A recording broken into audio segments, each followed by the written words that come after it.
मैं हूं संजय। मेरे चैनल बुद्धि ज्ञान पर आपका एक बार स्वागत है।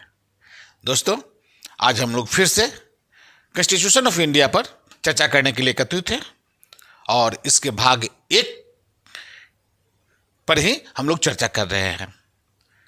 पिछले वीडियो में हमने बनाया था एक वीडियो भाग एक पर, जिसमें अनुच्छेद 1 और 2 के बारे में चर्चा की गई थी। आज विशेष रूप से हम लोग अनुच्छेद 3 और अनुच्छेद 4 के बारे में चर्चा करेंगे। दोस्तों, ये भाग 1 जो है कहता है कि ये इसका कंटेंट्स जो है संघ और उसका राज्य क्षेत्र है, यानी हमारे देश का जो संघ है वो कैसा है और उसका राज्य क्षेत्र कैसा होगा, इसी के बारे में चर्चा करता है ये चारों अनुच्छेद। अनुच्छेद 1, अनुच्छेद 2, अनुच्छेद 3, अनुच्छेद 4 संघ और उसके राज्य क्षेत्र के बारे में ही चर्चा करता है। सबसे पहला बात, स्पष्ट से एकदम समझते जाइए। इसके भाग 1 के 4 अनुच्छेद हैं। अनुच्छेद 1, अनुच्छेद 2, अनुच्छेद 3, अनुच्छेद 4। अनुच्छेद 1 कहता है कि India, that is Bharat, shall be A union of state, यानी इंडिया जो है वो अर्थात भारत है और वह जो है संघों का राज्य है। सबसे बड़ी बात है कि ये हमारा राज्य जो हमारा संघ जो है ये यूनियन ऑफ स्टेट है, न कि फेडरल ऑफ स्टेट है। यह किसी समझौते के तहत बनी हुई यह संघ नहीं है। ये संघ ऐसी मजबूत संघ बनी हुई है कि एक बार इस संघ में आने के बाद इसमें से निकलकर बाहर जाने की कोई रास्ता नहीं है और हम लोग सब कोई मिलकर इस संघ के साथ चलना है। दोस्तों, यूएसए का जो यूनियन है, यूएसए का जो यूएसए जो स्टेट है वो एक फेडरल स्टेट है, यानी वो उसका जितना भी स्टेट है वो एक समझौते के तहत एकत्रित होकर थोड़ा थोड़ा राज्य, सभी राज्यों ने एक थोड़ा थोड़ा अपना अधिकार देकर एक केंद्र बनाया है। लेकिन इस केंद्र के साथ जो उन्होंने जो जुड़ाव बना के रखा है वो एक समझौते के तहत है, जिसको हम फेडरल स्टेट कहते हैं। लेकिन हमारा जो है देश वह एक यूनियन ऑफ स्टेट है, मजबूत है, अखंड भारत है। इसके अंतर्गत 3 महत्वपूर्ण बातें, अनुच्छेद 1 के अंतर्गत 3 महत्वपूर्ण बातें हम लोग पिछले वीडियो में देखा है। सबसे पहला कि यह कहता है कि यह यूनियन ऑफ स्टेट होगा, यानी इस यूनियन में कौन कौन से स्टेट होंगे, कैसा स्टेट होंगे, किस प्रकार के स्टेट होंगे, इसकी चर्चा करता है अनुच्छेद 1।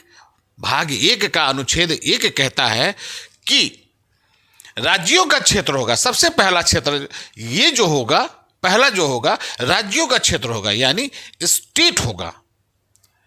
स्टेट हमारा जो भारत का जो स्टेट है ये इसके अंतर्गत आवेंगे अनुच्छेद 1 के अंतर्गत।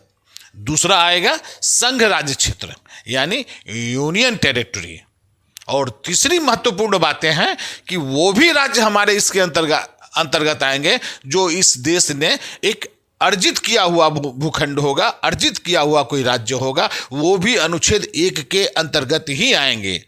हमारे संविधान में अनुच्छेद भाग 1 के अनुच्छेद 1 के अंतर्गत ही कोई भी अर्जित किया हुआ, इस देश के द्वारा अर्जित किया हुआ क्षेत्र आएंगे।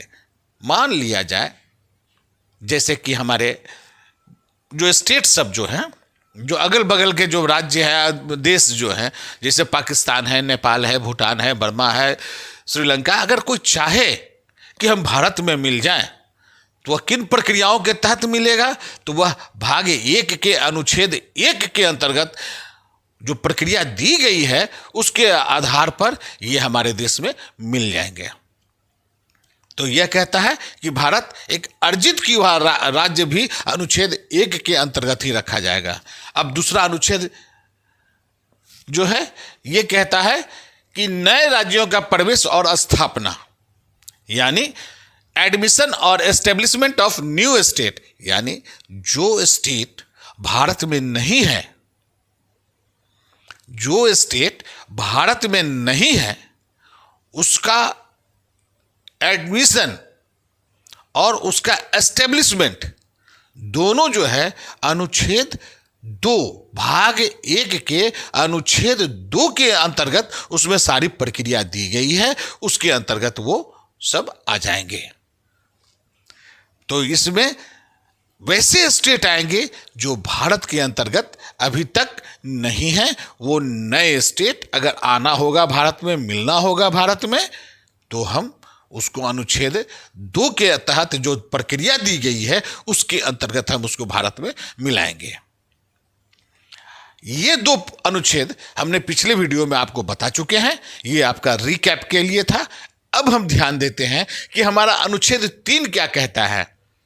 भाग 1 का अनुच्छेद 3 कहता है कि formation of new state and alteration of areas, boundaries and names of existing state.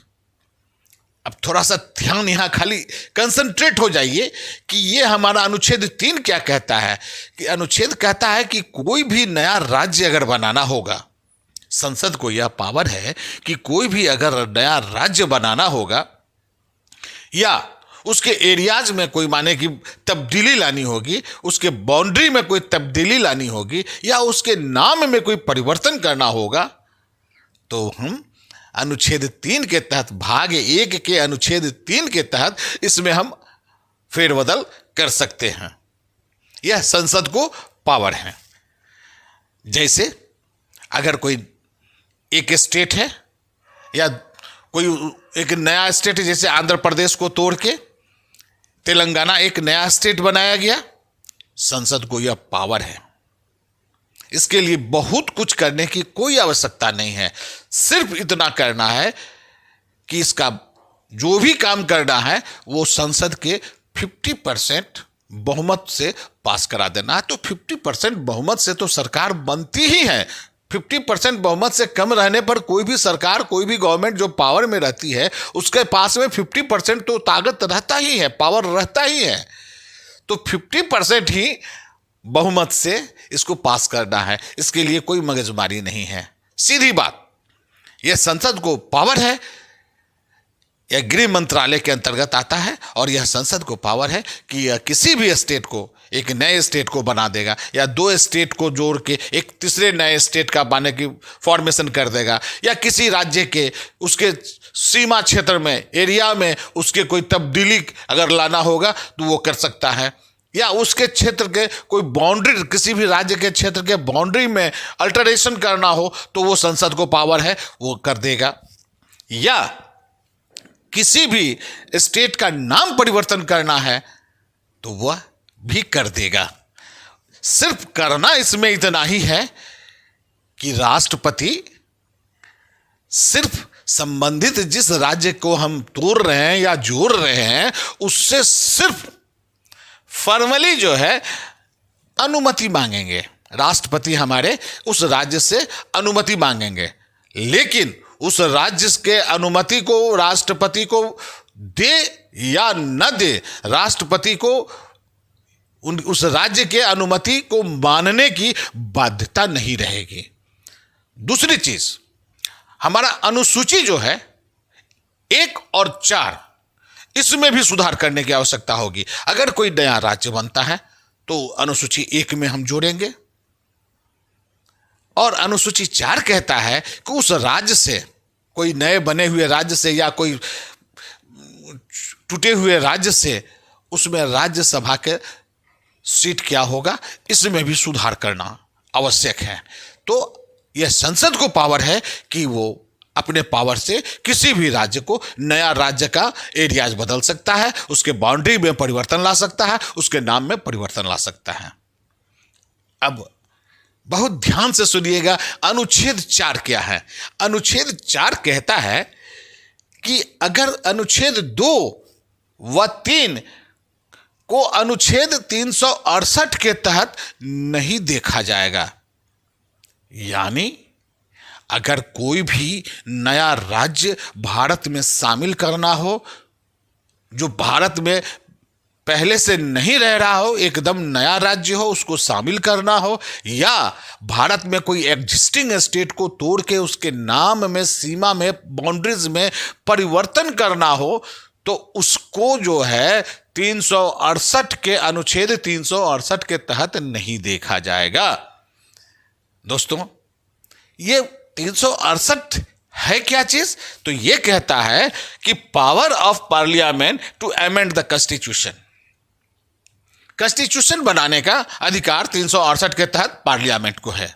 लेकिन ये ऑलरेडी संसद इसको अधिकार देती है कि अगर किसी राज्य, नए राज्य को अनुच्छेद 2 में या अनुच्छेद 3 में किसी एग्जिस्टिंग स्टेट के नाम में परिवर्तन कर देना है, उसके सीमा में परिवर्तन कर देना है, तो इसके लिए कानून बनाने की आवश्यकता नहीं है। जैसे कि मध्य प्रदेश से छत्तीसगढ़ को अलग कर दिया गया 1 नवंबर 2000 को। 9 नवंबर को उत्तर प्रदेश से उत्तराखंड को अलग कर दिया गया। 15 नवंबर को बिहार से झारखंड को अलग कर दिया गया। किसी से कोई कानून बनाने की इसके लिए आवश्यकता नहीं, यह संसद को स्वतः पावर है। यह अनुच्छेद 2 और अनुच्छेद 3 हमारे संसद को यह पावर देता है कि इस प्रकार का कोई भी कार्य जो होगा संसद अपना कर सकती है। और ये रहा हमारा भाग 1 का अनुच्छेद 1, 2 जो पिछले वीडियो में आपने देखा है। और इसमें 3 और 4, 3 कहता है, रिकैप के लिए 3 कहता है कि कोई भी एग्जिस्टिंग स्टेट जो भारत में पहले से है, उसके एरियाज में, बाउंड्रीज में या नाम में संसद कभी भी परिवर्तन कर सकता है। और यह करने के लिए सिर्फ राष्ट्रपति जो है उस संबंधित राज्य से सिर्फ अनुमति मांगेंगे, लेकिन उस राज्य की अनुमति को मानना न मानना राष्ट्रपति के विवेक पर है, वो कर दिया जाएगा। और अगर किसी प्रकार की चेंजिंग नाम, एरियाज, बाउंड्रीज में अगर किया जाता है तो वह अनुसूची 1 में परिवर्तन करके उसके नाम को जोड़ा जाएगा, उसकी बाउंड्रीज को घटाया जाएगा। और अनुसूची 4 में उस जो नए क्षेत्र, जो बने हुए नए क्षेत्र होंगे, उसमें जो राज्यसभा का सीट है उसको सुधार करना होगा। ये हुआ हमारा भाग 1 का अनुच्छेद 1, 2, 3 और 4। तो दोस्तों, ये वीडियो आपकी जानकारी के लिए। ये वीडियो कैसी लगी? अच्छा लगा तो लाइक जरूर करेंगे और इसको दूसरे लड़कों के साथ आप शेयर भी करेंगे ताकि हमको ज़्यादा से ज़्यादा फायदा हो सके। धन्यवाद।